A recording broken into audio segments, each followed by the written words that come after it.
Welcome back, Lorcana players. It's Poisonous. Today's video is going to talk about the set championships for Azurite C. I played in 2 this weekend and had great success. So I want to talk about my decks and the matchups that I had. Before we jump into that, just as a reminder, the channel needs your support. I'm on a quest to hit 500 subscribers as the next milestone. So if you enjoy the content, please like the video, subscribe to the channel. With that out of the way, let's take a look at how it went. So I played on 2 days with 2 different decks, and I came out as champion both times. Let's take a look at the first tournament. On Saturday, the set championship was at XOR Games. We had 11 players. It was 4 rounds in the best of 3 format with a cut to top 4. I played a traditional Amber Steel song list. I've got the links to the decks in the description for the video. Round 1, I played against traditional Ruby Amethyst. I was on the play. I won 2-0. Our deck can go pretty fast if we get our aggro cards out there and sneak under Ruby Amethyst. In round 2, I played against Steel Song.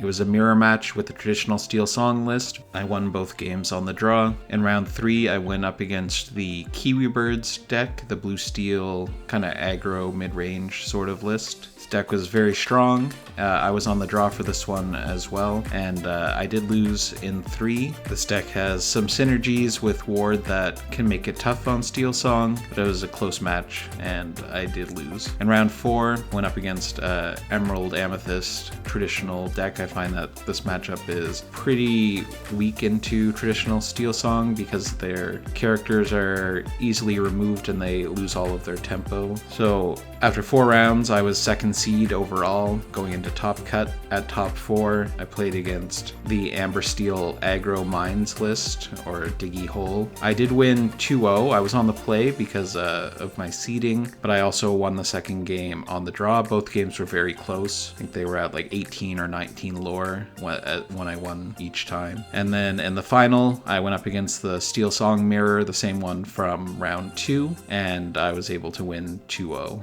So those were the matchups I had. Obviously, I was very lucky to not have to play against Red Blue. Steel Song, especially traditional Steel Song, is really bad into Red Blue. So I didn't have that matchup. Otherwise, it definitely could have went worse for me. But, very strong games from all the players. The entire group that I played with was very friendly, welcoming, and, competitive. I really enjoyed the tournament. Shout out to XOR Games for being a great host. So let's break down the matchups a little bit, and I'll show you the cards that I think are the most important into each matchup. For almost every matchup, Cinderella is going to be your ideal 1-drop, but into tempo decks like Purple, where they have characters that they want to bounce, shrinking their board and giving them less options is really powerful. So getting Cindy out on 1 so she can remove their weak 1 or 2 drops so they can't bounce or draw cards is really strong. Daisy Duck is also really good in this matchup because we want to go faster than them. She can be very aggressive. Their 1 drop and 2 drops usually aren't strong enough to deal with her. Gives you some lore and the possibility to put things like Brawl on the bottom of the deck so they don't draw them early on curve. Smee is also really strong in this matchup because he's an aggro threat that quests for 2 and he will trade down a Fox. Lawrence also very strong because he's got a lot of health and attack. He will trade, he's an aggro threat, and of course he can't be brawled. Their early game removal won't have any effect on him. And Pete is also a key card in this matchup. Pete is probably best saved for turn 6 into 7 when they're going to be hitting stride for Be Prepared to prevent them from doing that. A lot of their other actions that they would play aren't really consequential to our game plan, so making sure you save the Pete to block the Be Prep, especially if you can play it for 2 different turns in a row. If you have 2 Petes and really lock them out, should be enough to secure the win in this matchup. The big thing with this is to go faster, get under them, and Whole New World when it makes sense. If they have a lot of cards already, then it's not really going to be a detriment to let them draw 7 and refill us at the same time. In the Steel Song matchup, I think that whoever gets Cindy out first is at a huge advantage. Being able to sing and remove their Cindy is strong. I think that Ursula is a really good turn 2 in this matchup. She's difficult for them to remove with their low cost songs, and she gives you the option to be able to sing Along Came Zeus early to remove their threats. Rapunzel is also very strong in this matchup because it keeps your characters healthy while letting you draw more cards. That way you have extra resources before somebody casts a whole new world. Pete is probably the most important card in this matchup because it allows you to prevent them from playing their songs and gives you a singer body for your 3-cost songs. So the Battle of Petes can often determine which way this matchup goes. And the last card to mention is A Whole New World. Both decks have access to it. I think the right time to play it is when you have singers on the board, so as soon as you get your new hand, you can start singing to remove their characters. The person who has more characters on board has more options to do removal, and that basically makes or breaks this matchup. Whole New Worlding on an empty board when they have a few characters is going to be losing. Sometimes you don't have a choice because you just don't have any other options, but I think your strategy in this matchup is try and get a wide board of things that can sing at least 3-cost songs before you Whole New World, and then on that turn try and swing their board, remove everything, and take control of the game before they have a chance to fight back. In the Blue Steel Kiwi Birds matchup, I think that the cards that you want to really take advantage of are Big Cinderella, because she is strong and very difficult for them to remove. She's going to stick around if you can get her on the board, but it's her ability that lets her challenge readied characters that is going to be very useful, because that means that you can take out their warded characters if they're not exerted. The Queen, also extremely strong in this matchup. They do have things like the Pluto Bodyguard, they have Calhoun and Smee, and this gives you an efficient way to reduce their strength, boost up our characters, which often have low strength, and we can take them out. Smee is also good in this matchup because at least he trades with Calhoun. Same with Lawrence, he's strong enough to take out some of their stuff or trade some of their bigger characters. And I think Strength of a Raging Fire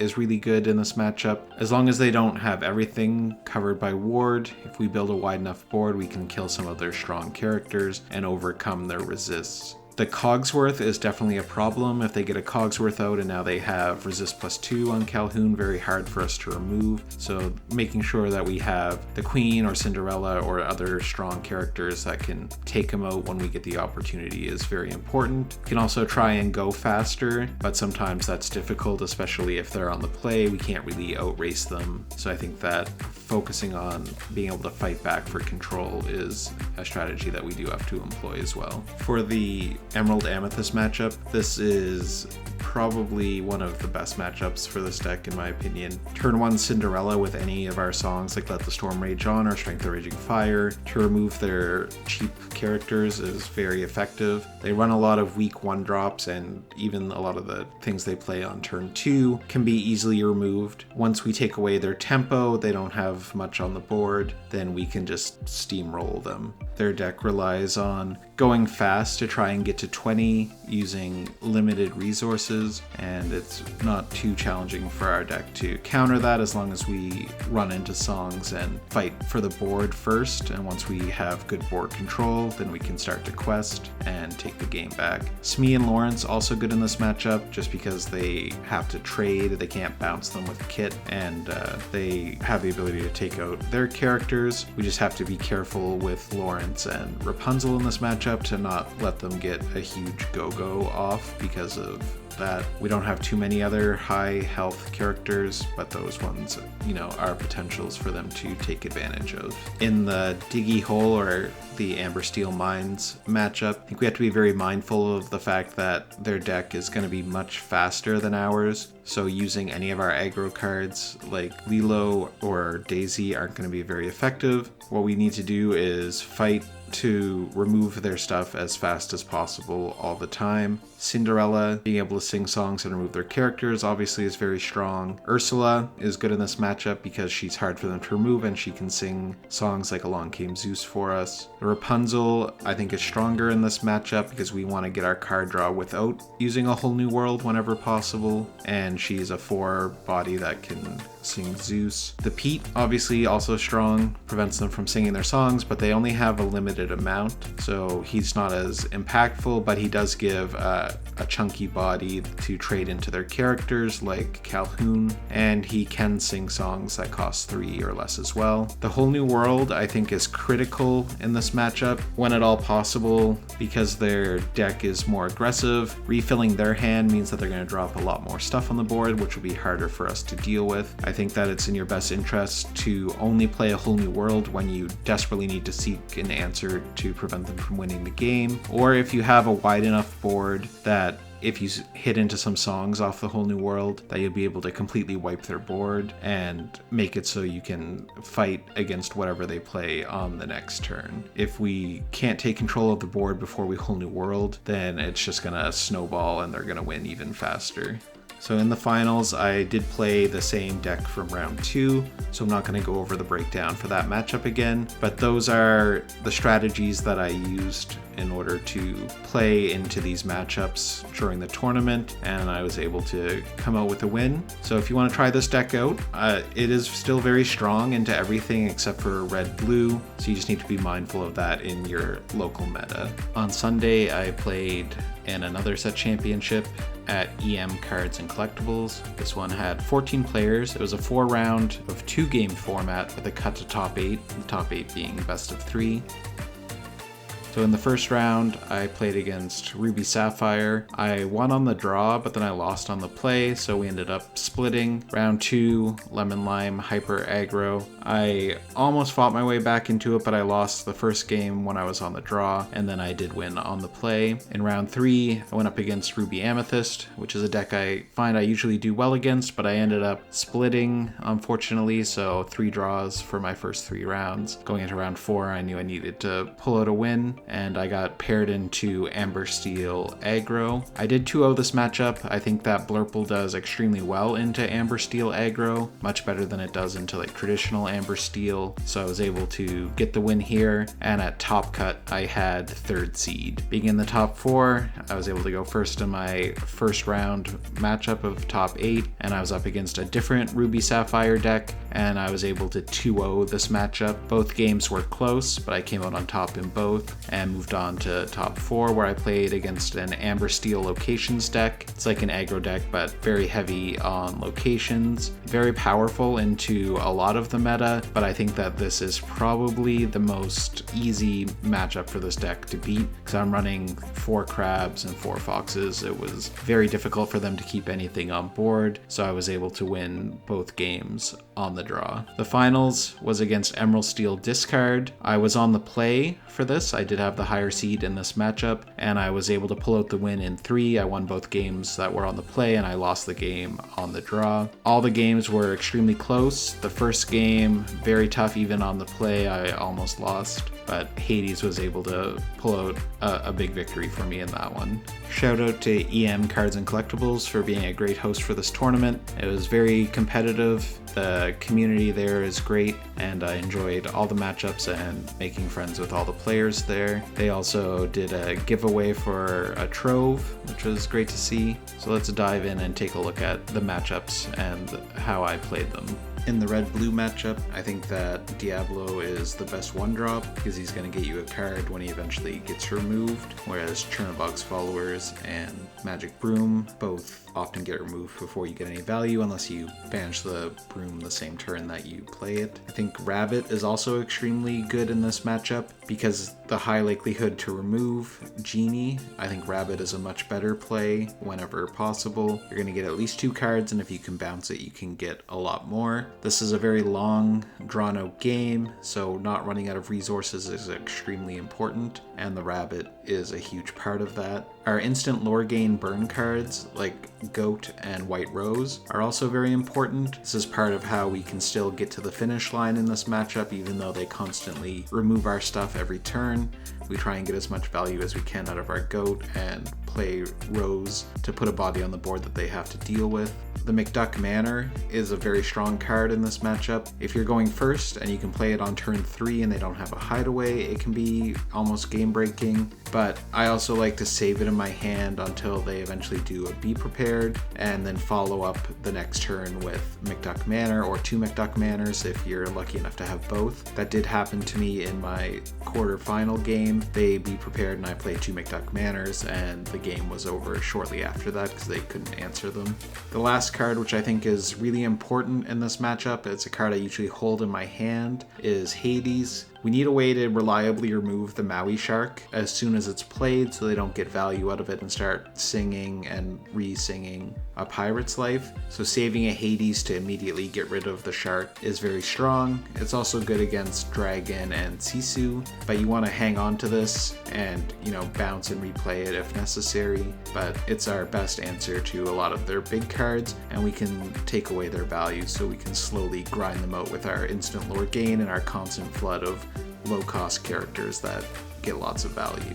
It is a hard matchup because of the amount of removal they have. It's definitely not a free win, but I think as long as you're patient with your resources, you don't overcommit if you don't have a way to refill your hand, that you can grind out the wins into the red-blue matchup. In a complete contrast to the red-blue matchup, my next match was against Lemon Lime Hyper Aggro. I did split this one. They, on the play, were able to build out too fast and they hit into all their blues, and it just made it so we couldn't slow them down enough. They were still gaining lore despite our best efforts. The cards that are really good in this matchup, I think, are Magic Broom and Chernobog's Followers as 1-drops. You want a 1-drop that has attack, so if they drop a Cursed Merfolk or a Lilo, you have something that can kill it. The Crab obviously is really strong into any aggro matchup because it gives us the ability to buff up our 1-drop characters and trade down like a Daisy or something else that, like a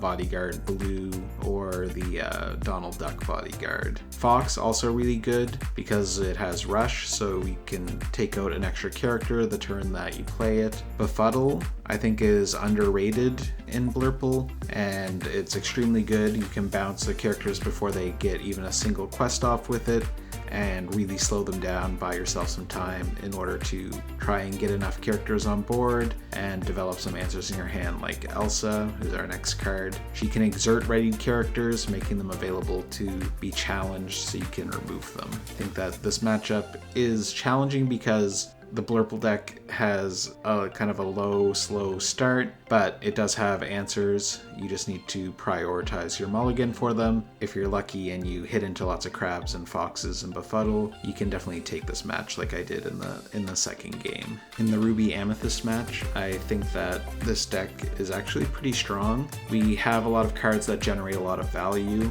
I really like a 1-drop with sail into another 1-drop, so we start building out a wider board and getting to 3 and 4 ink much faster than our opponent. Playing a genie on 3 is something that is really strong. It can die to Brawl in this matchup, so Rabbit is also good because it gets you another card. I also really think that White Rose as a 3-drop is really good in this matchup because it can't be brawled and it creates a body that you can use to trade down a fox or snake. The Goat is something you'll get value with later in the game, but we have a lot more resources than our opponent. We typically get to like 4 or 5 ink while they're still on 2 and 3, so we can play out a wider board or we can play some bigger stuff before they have answers for it. So our high strength characters like White Rose, Crab, and Goat are all good here. The McDuck Manor, similar to the Red Blue, it's something that's really great after Be Prepared. It allows us to put something on the board that they might not have a great way to deal with. They don't have a Maui in their hand, then they're gonna be slow to answer it because it does survive a normal like Crab Fox combo. The Big Elsa I think is really strong in this matchup. By the time you can play her, she's usually locking out a couple significant characters from your opponent. They don't tend to have a super wide board, so she can really turn the tides of the game, and because she's not easily removed, she can sometimes force them to do Be Prepared even though they might have a decent board because their board's locked out and they're scared of the fact that she quests for 3. I think that this deck has the potential to get under red purple, and then once you get far enough along, you can just kind of run the game out by using your burn cards over and over again. But they do have a good top end. If they start getting their removal and they can limit our board size, then it is a tough matchup. I did end up splitting this one, but overall I think that we might be slightly favored in this matchup. In round 4, I played against an Amber Steel aggro deck, but I also played against an Amber Steel locations deck, which I feel are very similar in terms of our strategy. Our turn 1 play preferably is Diablo, that way if they have a song to remove, at least we get a card, and we can start doing a wider board if they don't remove him. I think the key cards to this matchup are Crab and Fox. Being able to buff our characters to kill the locations or kill their Daisy or whatever other aggro characters they're playing allows us to quickly take over the board while they slowly run out of cards. Ideally they don't hit into dock too many times and get to refill their hand, and once they run out of resources, our board gets so wide that we can quest out and win while controlling what they have left. Befuddle, also really great in this matchup. Being able to bounce a Daisy or bounce a Smee or Calhoun is extremely strong. Bouncing the Calhoun is probably my favorite play. It means that they get an uninkable back in their hand, slows their tempo down, and gives us a chance to build our board out and catch up removing their locations. And Elsa is also great because she has Rush. She can exert something that we need to challenge, and she's got a lot of health, so she's pretty sturdy into anything that she takes out. A Smee with 1 damage falls to Elsa and she stays alive, making her the target of potential ping, but at least she's getting value, and she does set up a potential shift into Big Elsa. This matchup I think is extremely strong for this deck. Their deck is competitive into so many other decks, but I think it's bad into Blurple, and I can't see losing a best of 3 to any variant of the aggro Amber Steel deck.